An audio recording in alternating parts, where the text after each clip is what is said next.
Uniform disk of mass m and radius capital R is pivoted at its center of mass. Light spring of spring constant K is attached with the disk tangentially. ठीक है.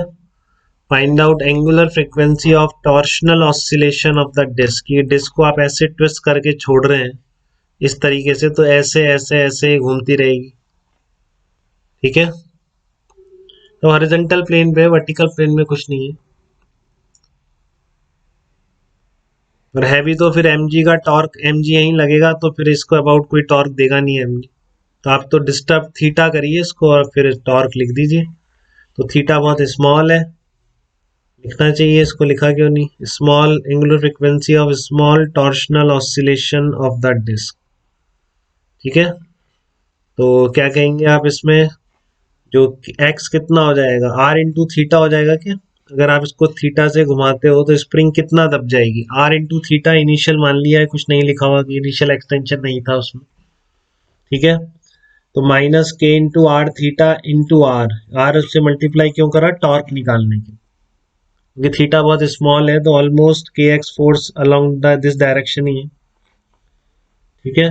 तो perpendicular distance into force कर दिया मैंने torque के लिए, equals to I into alpha. ठीक है. यहाँ तक तो अब इसमें क्या आ जाएगा आपका, बस torque equals to I alpha. Disc है सेंटर के अबाउट कितना है, M R square by 2 into alpha हो जाएगा. Alpha equal to minus omega square theta से कंपेयर कर लेंगे तो टाइम पीरियड कितना आ जाएगा, 2 pi under root M by 2 के आ जाएगा. तो सिंपल था, वही tau equals to I alpha लगा दिया डिस्टर्ब्ड स्टेट पर. किसी को डाउट तो नहीं बेटा इस प्रॉब्लम में, बताइए एक बार, किसी तरह का कोई कंफ्यूजन यहाँ था. क्लियर है बात सबको.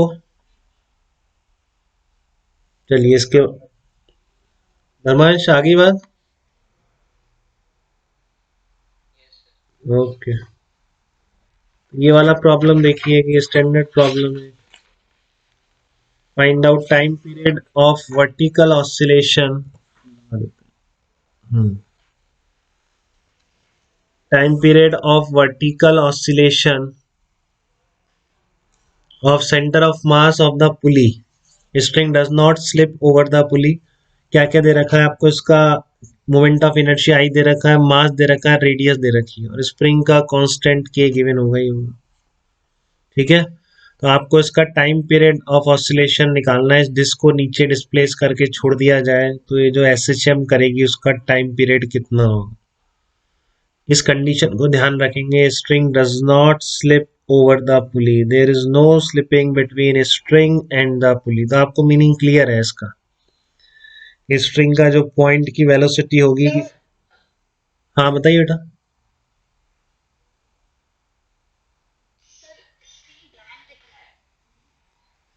अच्छा एक बार शफल करो आप एक बार, ये ऐसे कैसे हो गया. बाकी सबको दिख रही है स्क्रीन, किसको दिख रहा है, वैष्णवी आपको.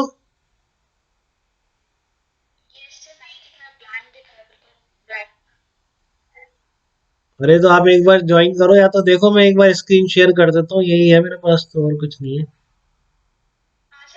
अब आ रहा है. अरे चलो ठीक है ठीक है. देखो आपका तो इस पर आप क्या करेंगे, सबसे पहले तो फोर्स बैलेंसिंग कर लेंगे आप इस पर. ठीक है. इक्विलिब्रियम पे लिख देंगे आप इस पर. ये जो आपकी डिस्क है इसका मास mg है और इस पर फोर्स कितना लग रहा है, के एक्स. इस इक्विलिब्रियम है तो अगर मान लो एक्स नॉट खींची हुई है तो इस जगह सब जगह T equal to k x not लिखेंगे. दूसरी साइड भी टेंशन क्या होगी, इस पर नेट टॉर्क जीरो होना चाहिए इक्विलिब्रियम में, तो इसलिए दोनों तरफ टेंशन की वैल्यू सेम होगी. और इस साइड आपको पता है कि इस पॉइंट पर जैसे देखोगे आप, टेंशन वही है जो कि स्ट्रिंग का फोर्स लग रहा है और स्प्रिंग का, दोनों बराबर है, मासलेस पॉइंट है. तो इधर तो पूरे पार्ट में टेंशन वही है जो स्प्रिंग की जनरेट करेगी. ठीक है. अब इक्विलिब्रियम सिचुएशन पे इधर भी वही हो जाएगी क्योंकि घूम नहीं रही है पुली. टॉर्क जीरो है सेंटर के अबाउट, दोनों तरफ से फोर्स सेम होना चाहिए. तो M G equal to 2 k x0 आ रहा है इक्विलिब्रियम पोजिशन. ठीक है. अब आपने पुली को x डिस्प्लेस कर दिया, तो पुली को x डिस्प्लेस करोगे तो स्प्रिंग कितना खींचेगी ये बताओ पहले तो. इसमें अगर इस पुली को नीचे x डिस्प्लेस कर देंगे तो स्प्रिंग कितना खींचेगी। क्लियर है। अगर पुली को एक्स डिस्प्लेस किया जाएगा तो स्प्रिंग खींचेगी 2x खींचेगी। ये बातें पहले ही हो चुकी हैं अपनी। स्प्रिंग यहाँ तक आती है, दोनों तरफ से एक्स लेंथ बढ़ जाती है, इधर से तो बढ़ नहीं सकती, सारी इस पॉइंट से बढ़े। ठीक है। तो if pulley is displaced by x, the extension in the spring will be 2x। ठीक है। तो for pulley at the disturbed state में लिख रहा हूँ, F equal to M A लिखिए पहले तो, एम जी माइनस टी। टी इधर की टेंशन मान ली, अब जब डिस्टर्ब्ड स्टेट पर इधर मैंने टी मान ली। अब वो जरूरी नहीं है क्योंकि अब घूम रही है पुली, क्योंकि टाइटली रैप टेस्ट फ्रिक्शन है उन दोनों के बीच, तो इसलिए पुली घूम भी रही है, तो ये टी अब अलग हो जाएगी, के एक्स नॉट प्लस 2x के बराबर नहीं रखी जाएगी। ठीक है। एम जी माइनस टी माइनस के एक्स नॉट प्लस 2x। ठीक है। अब इधर इधर वाली का फोर्स क्लियर है बेटा आपको, राइट साइड का, क्योंकि अगर ये एक्स नॉट एक्स मूव करेगी ये पुली तो खींचेगी वो स्प्रिंग 2x, तो इसलिए उसका जो पहले एक्सटेंशन एक्स नॉट था अब 2x और बढ़ गया, तो इधर का फोर्स ये हो गया k into x not plus 2x। But उधर की टेंशन नहीं पता अभी, तो लिख दिया F इक्वल टू एम। एक टॉर्क की इक्वेशन लगा दिया आपने सिंपली, पी आर माइनस के x not plus 2x into R equal to I alpha.